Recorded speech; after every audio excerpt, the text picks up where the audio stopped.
Officer down! I repeat, officer down! Welcome back to 1033. This is your host, Nathan Kapler, a podcast created for a first responder by a first responder. If you are not a first responder, you still are welcome. This podcast is aimed directly at trauma and post-traumatic stress disorder. PTSD is complex and often misunderstood. Our brave men and women who serve our communities often end up with behavioral and psychological issues as a result of experienced trauma from their careers. My goal is to share what I know, my personal experience with PTSD as a retired police officer, and continue to advocate for mental health while providing support to those still in their careers. This podcast is not a substitute for professional medical help, and I strongly suggest if you are in fact suffering, you seek out professional medical advice. Please join me on this episode as I continue to expose the reality of PTSD challenges. I hope you enjoy this week's episode. In last week's episode, we covered my journey into rehab and what that looked like. I had stepped through the doors into a place that was oh so unfamiliar. I had never been here before. I held fear and shame and guilt, but at the same time, I also held curiosity and hope. Once inside, I saw just how many people there were in rehab. I knew I wasn't alone. Thinking that you are not alone in your struggle is one thing, but seeing that you are not alone is an entirely different experience. It's one that can leave you with the feeling of hope, connection, understanding, and belonging. For some of us that have to go through PTSD, it's an incredibly isolating thing to have to go through. And it can be accompanied by social isolation, this desire for ourselves to keep us separated from others. We initially may think that this is a self-coping mechanism that is positive for us, when in reality it is actually harmful. So here I was, in rehab, finally acknowledging and doing the very thing that I needed to do most, which was deal with this post-traumatic stress head-on. Now again, the trauma program that I was a part of was filled up with roughly 15 people, 15 first responders. At first, I was actually shocked that there was this many people at rehab for a first responder program. It was the first time I was getting a taste, or at least an observation, of just how big this problem really was. We also talked last week too about how I started to look at and address some of the childhood trauma that came along with my post-traumatic stress. Some of the traumatic things that I had seen as a police officer. I had allowed myself to revisit pain from my childhood, which later on in life would give me a lens of which to look through, a perspective to hold. Now as a grown man, an adult, experiencing trauma as a police officer in my career. When I initially walked into rehab, I was under the belief that I would be there just to fix the trauma that I had been through. That was my assumption. And oh, was I wrong. In order to deal with my policing trauma, because yes, it is valid, it did happen to me. In order to deal with my policing trauma, I had to first learn to reconnect with myself, my childhood self, and deal with some of the pain that also came from the past. And I use the analogy of the twisted piece of yarn. If on one end of that string of yarn that's gnarled and twisted and misshapen exists our traumatic experience later on in life as police officers, we oftentimes too have trauma at the very end or the other end of that yarn that also needs to be dealt with. Only then can we twist that piece of yarn back into its original shape. That is what the healing process can look like if you have post-traumatic stress disorder. Now, a very fundamental part of understanding yourself is when you first get to rehab, or at least when I did, I began writing out my life story on paper. And it took me almost the entire 6 weeks to get it out. But when we go back and we acknowledge some of the things that we have been through as children all throughout our entire life, and we write down this story onto paper, the therapy that happens between the mind and the hand is also a cool little trick, something that brings us ease in therapy. It's an outlet for us. We are designed to write. A lot of people choose to journal later on in life, and there is a very real therapeutic connection to that. The mind and the hand, letting it out. Getting the thoughts out, writing everything down, and not holding it in. So as I began to write out my entire story, the therapy was happening without me even really realizing it. I had never done this in my life. I had never written out my thoughts and my feelings and my emotions and my history. But here I was, doing it. And I actually enjoyed it. It felt like at times I was taking off pieces of the armor to finally reveal who I really was, and that the weight was getting lighter, and I was becoming free.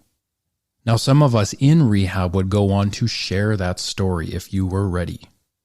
I didn't hit that point, not in the 6 weeks that I was there. I was still fairly closed off even when I left. I still had a lot of processing, a lot of thinking, a lot of acknowledging to do. But nonetheless, I did take pride in the fact that I got my full story out. And that was everything. Now, the one thing that will happen in those moments is you will share your story with your therapist. So you will be forced or at least pushed to share it with at least one person. And there is value in that.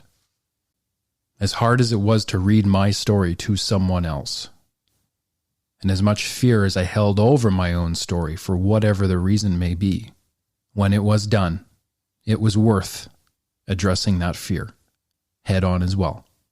The other aspect to this that we talked about last week, the other component to last week's episode, was the concept that trauma actually lives in the body and not necessarily the mind. This was a new idea for me. This was one that I had to learn about and understand. For so long, I had thought to myself that all of the trauma existed in my head, and from there it spanned out and it created all of the issues in the body. And it was actually the opposite of that. You see, after years of experienced traumatic events, and that fight or flight response kicking in many times over, all of the adrenaline and the emotion that swirled in those moments had almost in essence been trapped within the muscles. Left unprocessed like an anchor in my own life, unresolved, trapped away, and saved for later whenever later was finally going to hit. So this trauma now that sat in my body and impacted the body in ways of depression and anxiety and other issues that came with PTSD, all of this symptomology behind it, was now telling the body every single day that I was under attack. I was threatened by something. I could not find ease anymore. I could not find peace. No doubt I couldn't sleep anymore. I couldn't find calm. I couldn't connect with others. I couldn't even connect with myself. I was in a constant state of fight or flight. And I would also argue for the entire duration of my day, and as well sometimes as I tried to sleep at night. The body cannot exist in that state for very long. So now recognizing that the trauma existed in my body, I was able to shift my perspective from thinking and believing that mentally there was something wrong with me, creating this issue, when in reality there was nothing wrong with me. It was the body that was leading the charge, and the mind was following. And in order to heal the mind, I had to first address all of that trauma that was sitting in the body. Quite simply, if the body is healthy, the mind follows. So as we were beginning to tell our stories, all 15 of us, and get it out, we had group therapy daily, we had meditation daily, we were teaching the body how to talk and get some of these harder things out. And much like the gazelle, I would sit with my times often as I spoke and just lightly shake. The entire body would just lightly shake. And that sensation that many of us know when we talk about something hard, maybe something that has happened to us, is the body doing its very natural instinct, what it's designed to do, and that's to shake, to get the chemicals out, to release the toxins from the muscles, to allow the trauma to come out. One of the main focuses too while I was there was connection. Not only connection externally, but connection internally. In the beginning, we learned something called SUDS, significant units of distress. This was almost like a self-assessment tool one that we were able to use to check in with ourselves first thing when we woke up, and then multiple times throughout the day to see where we were. Where was our anxiety? Where was our depression? How were we feeling? Let's check in with the body and see where it's at. See where the pain is at, and acknowledge it. See, for so many years, I hadn't acknowledged any of the things I had went through anymore. I'd become so numb that things happened to me, and I didn't really experience them. I did, but not mentally. The body experienced them, but the mind blocked everything out, or at least tried to. So as I began to connect to myself and recognize where the body exactly was in some of these events, I quickly realized just how big the impact was of certain things that were happening to me. I started to recognize that and acknowledge the impact and process things and be connected in the moment and not allow myself to check out or escape reality, disassociate. One of the most important things that I had forgotten to do over the course of my career was to check in with myself to see how things were impacting me, to see what needed to be addressed. I was in an autopilot mode for years, doing life but not really being here. So learning how to check back in with the body and signal kind of where I was, write it down on paper, acknowledge it, acknowledge the fear that came from the stomach, the anxiety, or the depression, the lack of energy, or just the overall pain from all of these years of stored traumatic events. I began to feel, and I began to connect with myself, which allowed me to not only connect with myself, but with others. I think for a large portion of my career, I got very good at being a logical human being, but I had forgotten at times too that there was a very real emotional component to ourselves, and that many of our experiences should be just that, emotionally based.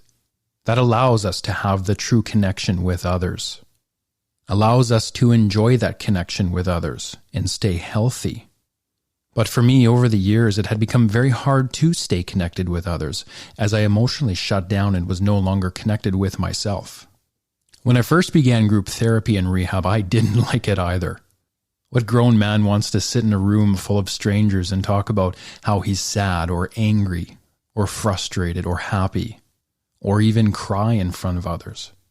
I had told myself so many times, don't share anything, Nate. Somebody will judge you. And what I now recognize that means to me is that somebody would hurt me for being vulnerable.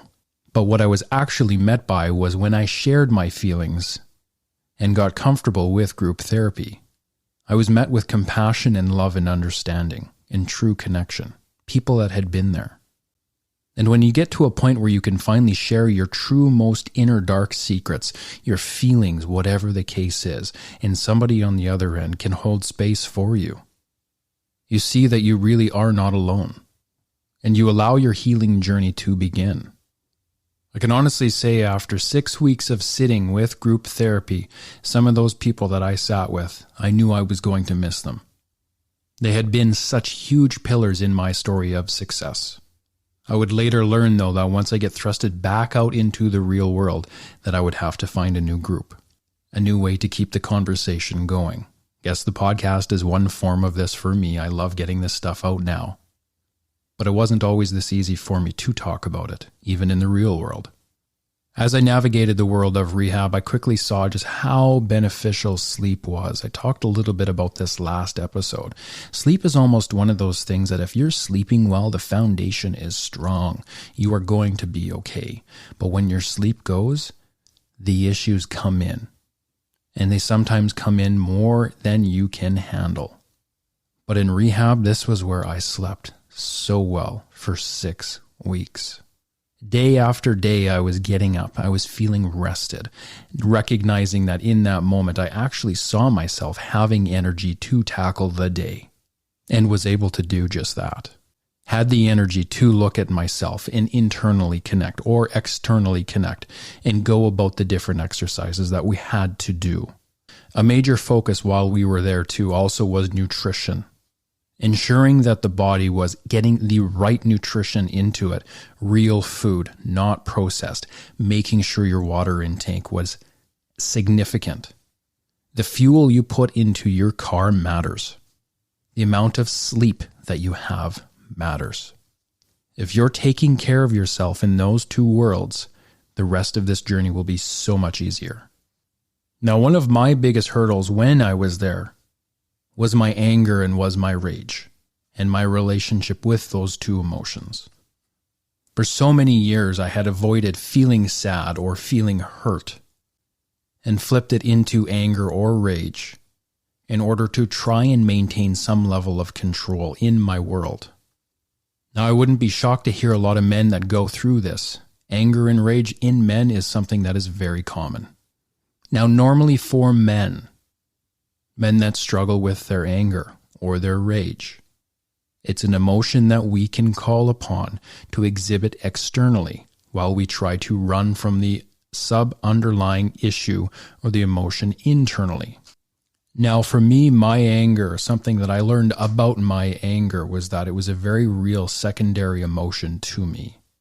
It was the emotion that I would bring out when I was actually experiencing a different emotion. For men, I would argue that a lot of times when they are angry, they too go through this as well. That emotion that oftentimes hides behind the anger is fear, loss, or sadness. And instead of trying to allow those feelings to happen, we believe they may create some vulnerability, a sense or a loss of control. They may make us uncomfortable.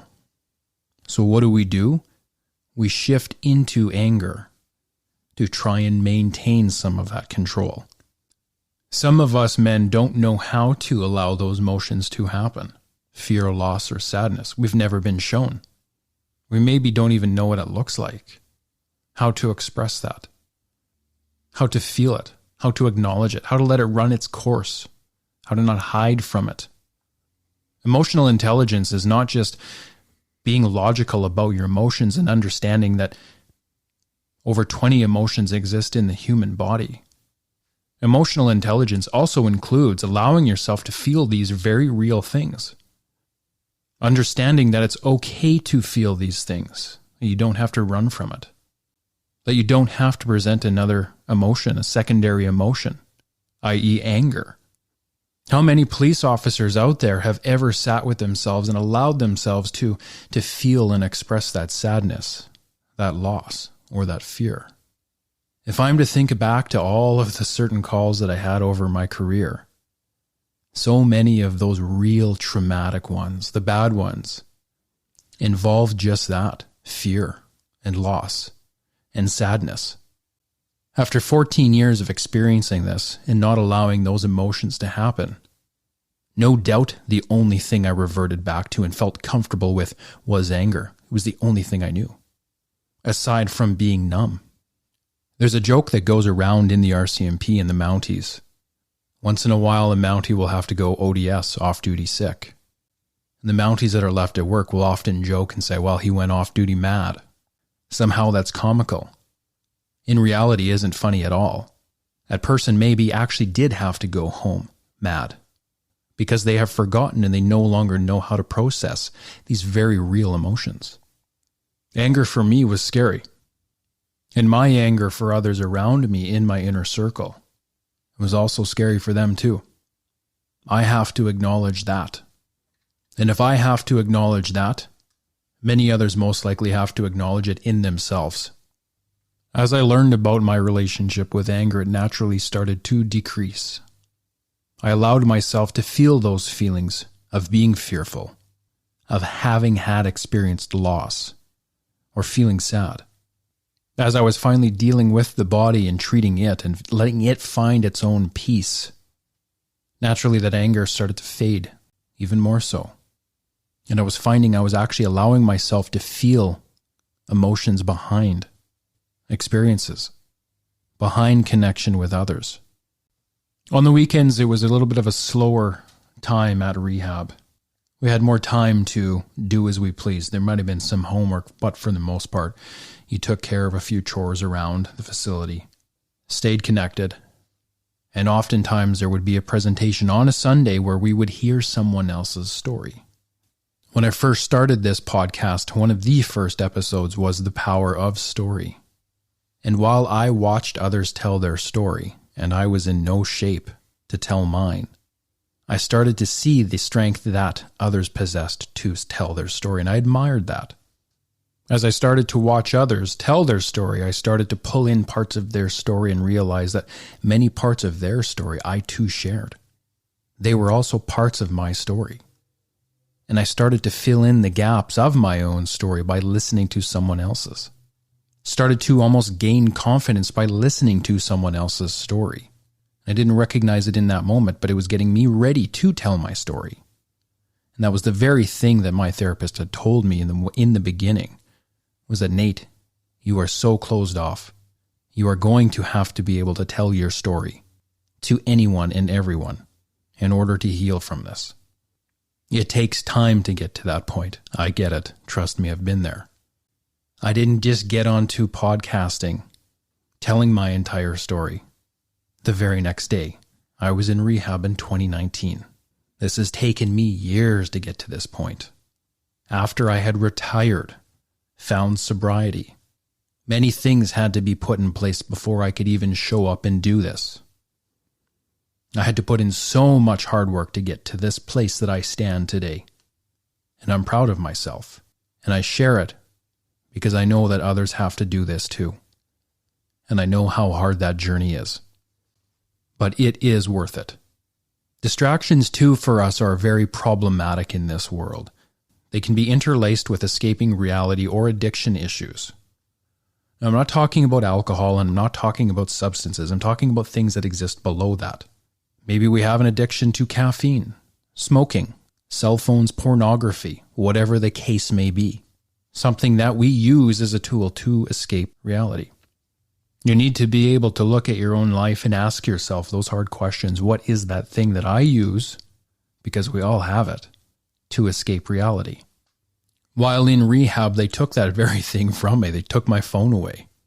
I no longer could zone out and stare into my phone, escape reality, let my days be consumed by it. The very thing that allowed me to do was to connect with myself, and that was the very thing that I needed most.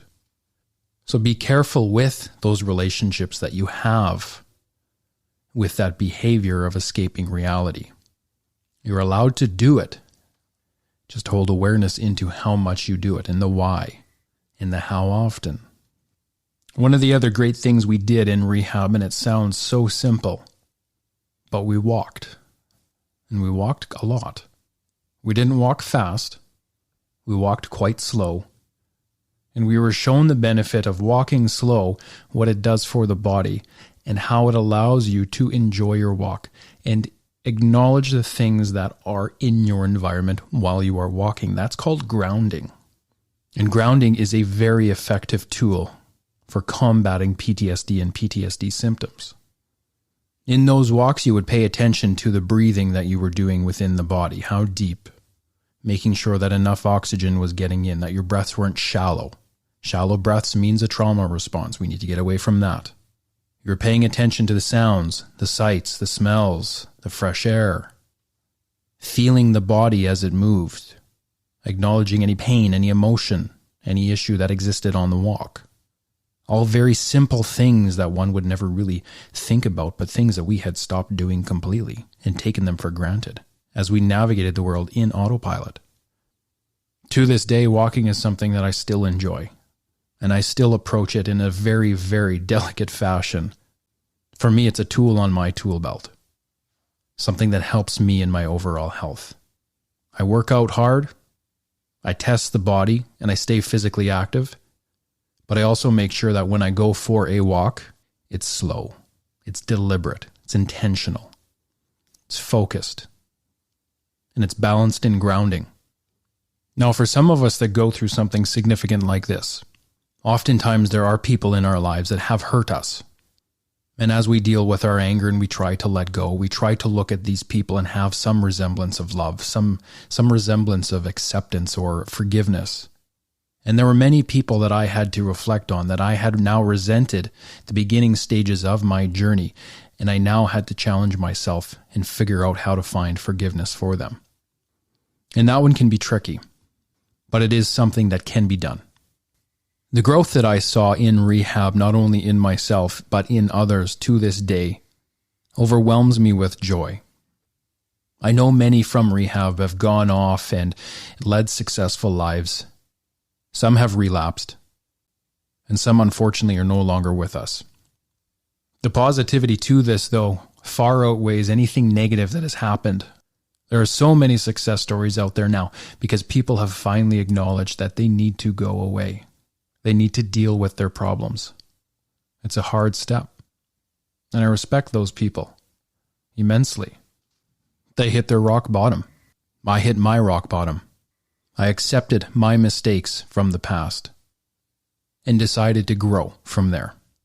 Now, as I would come to the end of rehab, I would actually become quite fearful to go home, fearful of how I was now going to take everything that I had learned and now apply it to my life at home when I had less time, more stress. It wasn't this self-contained environment where support and safety were built all around you. Coming out of rehab and coming home is something that you do with extreme caution. I didn't want to see anybody for the first little bit. And the people that I did see was unnerving for me to, again, connect with them. I was different now. I had to be. Some knew about the pain that I had previously, some did not. Some were a part of that pain. How was I going to move my life forward now and continue to have relationships with everyone in it? Find that love and that compassion for everyone else. The one thing I knew was I was not going to let my fear hold me back anymore. I did have a career coming home. I was still employed with the RCMP, and they up to that point were fairly supportive still. I eventually would go on to retire, but coming home I did hold hope for the fact and belief that I would be able to go back to work. My healing, though, was more important to me now at this stage. Going back to work was still secondary. It was something that I wanted, but I also knew I wasn't ready to go back. I still was having to take a knee and focus on myself. As my journey came to a close at Edgewood, I was sad to leave, thankful and appreciative for the people that had poured their hearts and souls into me and into my recovery. Without them, I would not be where I am today. Anyone that reaches out to me and asks for feedback on rehab, I am extremely supportive of it. If you are asking those questions about rehab, you need to go, and you need to go as soon as possible. Do not let your fear hold you back. Do not find reasons to keep yourself out of rehab. For now, we are going to break from this week's episode. I look forward to reconnecting with you next week. Much love. I hope you enjoyed this last episode. As we continue to grow, I would appreciate your support. Please consider subscribing to the podcast on your favorite streaming platform. Leave a comment or a review and share this with anyone that you may know may benefit from what we are discussing. Have a great week, and as always, thank you for tuning in.